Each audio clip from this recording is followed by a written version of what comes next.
I'm the Scrub and you're here for one reason. You want more content, but you're already tired of doing Sunken Temple more than once to level up. Then you need to ask yourself, what would a dungeon look like if it was made out of 65% sand? Well, if it was 100% sand, it would be Tatooine, so I'm glad we aren't there right now. But still, congratulations! You found this dungeon, which has been updated to mainly suit the types of players who constantly lose games of chess to their pet rock. Time to learn about Cutter's Cry. Simplified.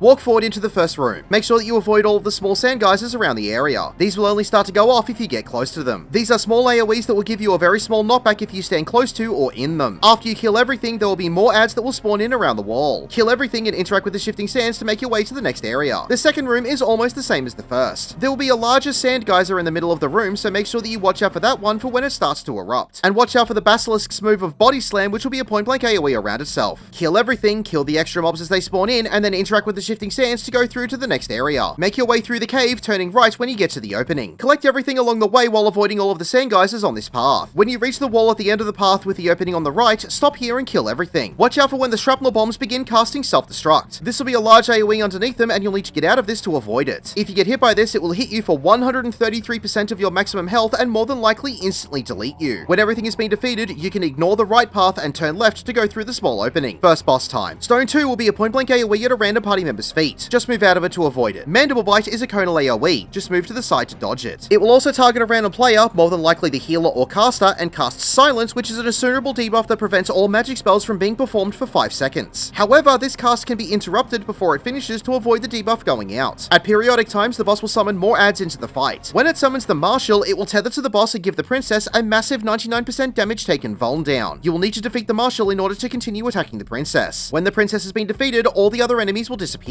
Interact with the shifting sands to go through to the next part of the dungeon. When you arrive in the next room, you can either move left or right, as this will be a circular room with an oasis in the middle of it. You will only need to pull 2 packs, one along the way and the other on the far side of the room. Group them all up and kill everything while avoiding all of the AoEs as best you can. When the last mob in these packs have been defeated, the shifting sands will appear and you can use them to head through to the next area. This area is the same as the last. Just pick a side, either left or right, pull the 2 packs, group it all up and kill everything. Then interact with the shifting sands to move to the next area. Walk forward into the pit and a second boss time. The worm will perform an untelegraphed mini tank buster called Sandstorm. It will also turn to random non-tank players and hit them with Sand Cyclone, which is an assurable sludge dot tick. Eventually, it will burrow underground. Everyone will need to get out towards the wall for what comes next, which will be one of 2 things. It will either create geysers in a straight line from one side of the room to a random player. If it starts coming towards you, you'll need to move to the side, away from the direction these geysers are traveling. When it reaches the wall, it will burst out of the ground. If you get hit by any of the geysers or when the worm bursts out from the ground, it will give you a knockback. Or it can create a whirlpool of sand from the middle of the room. This will pull in all players towards it and burst out in a large untelegraphed AoE. You'll need to get away from the middle as fast as possible to avoid the knockback and the damage that this will give out if you get hit by it. Mechanics will repeat until the worm has been defeated. Interact with the shifting sands to go through to the next area. Make your way through the cavern. Pull the 2 slimes and the golem. The slimes will give whoever they are targeting an assurable poison dot tick. The golem will cast 2 conal AoEs. The one you'll need to watch out for is True Grit, as if you get hit by this, you'll get an assurable blind debuff which will cause your accuracy to be reduced. You will also need to watch out for the blue flames in this part of the dungeon, as standing in them will give you a burns dot tick. And if you're still in them when they explode, they will knock you away from them. After you pull the golem, take the path on the left and continue pulling through the next part of the cave until you reach the next golem and the spriggan. Stop in this small room, avoid all the AoEs as best you can, and kill everything. Head out of the room, down the slope and pull the 2 slimes and the doblin. Continue up the path towards the next blue flame. Stick to the right side of this flame and follow the wall around to the right and past the next blue flame. Pick up the golem and the 2 spriggans. Stop here and kill everything. When everything has been defeated, you can walk into the boss room and its final boss time. The Chimera will have 3 breaths from its 3 heads. Lion's Breath, which will be in front of it and untelegraphed. Ram's Breath, which will be from its right side. You'll need to get out of this or else it will give you an assurable heavy debuff for 30 seconds, which will reduce your movement speed. And Dragon's Breath, which will be on its left side. You'll need to get out of this or it will give you an assurable paralysis debuff for 30 seconds. If it reads on the screen and in the chat the Ram's eyes now burn blue, the Chimera will be casting the Ram's Voice. This will be an untelegraphed medium-sized point-blank AoE from the Chimera. You'll just need to get slightly away from the Chimera to dodge this attack. This will give you an assurable 15-second frostbite dot tick if you get hit by it. If it reads on the screen and in the chat at the dragon's eyes now burn violet, the Chimera will be casting the dragon's voice. This will be an untelegraphed donut AoE with the only safe zone being inside the hitbox of the Chimera. If you get hit by this, it will give you an Asundable Paralysis debuff for 10 seconds. It will then move to its original starting point and cast Cacophony. This will put a red marker on a random non-tank party member. This targeted player will need to get away from the party as they will have an electric orb chase them around the arena. After a few seconds of following this player, the orb will explode in a medium-sized AoE and disappear. If you get hit by this exploding orb, it will give you an Asundable Paralysis debuff. And Lightning Storm will put AoEs underneath 2 players. Just move out of them to avoid them. From here, mechanics will repeat until the Chimera has been defeated. Congratulations, you have beaten Cutter's Cry.